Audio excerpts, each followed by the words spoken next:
Here's a wonderful skin softening technique from David Zeiser. This actually appeared in the Hot Tips issue that came out of Photoshop User that came out in December.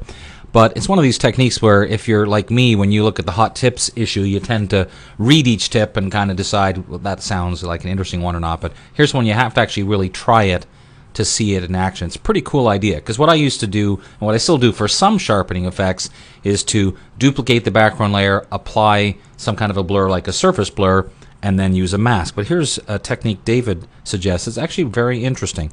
You duplicate the background layer, so of course Command or Control J. I'm going to change the blend mode to overlay.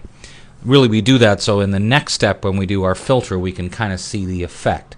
So we're going to use filter, other, and high pass. Now, my initial reaction was I was a little surprised because high pass is normally used as a particular sharpening method, and it kind of looks like it's having that effect here. If I turn the preview on and off, you can see it's actually starting to almost bring out a bit of detail in her skin.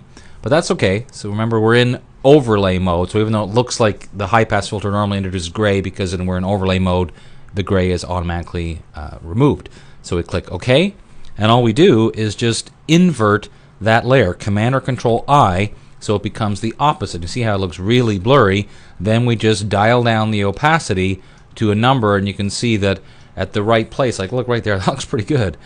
Without doing anything else, I haven't had to do any kind of masking. The eyes are already looking pretty good, as are the lips. Now personally, just to be 100% sure, I would probably, just in case, add a layer mask and take my paintbrush, get a little smaller here, and make sure that the detail areas like the eyes and the eyebrows and the lips are masked so I can really see. Let me zoom in a little closer to 100%. There we go.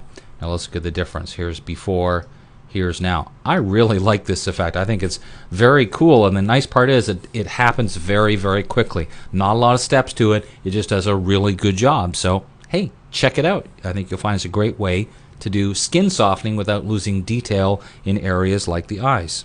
Now I know you're expecting me to take this photo and do something with it, but since Photoshop World is fast approaching instead, I thought we'd just use this instead.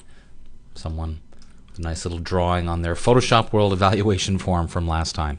So that's me, I'm Dave Cross, although I gotta use the eraser on that hair. But anyway, I shall see you next time.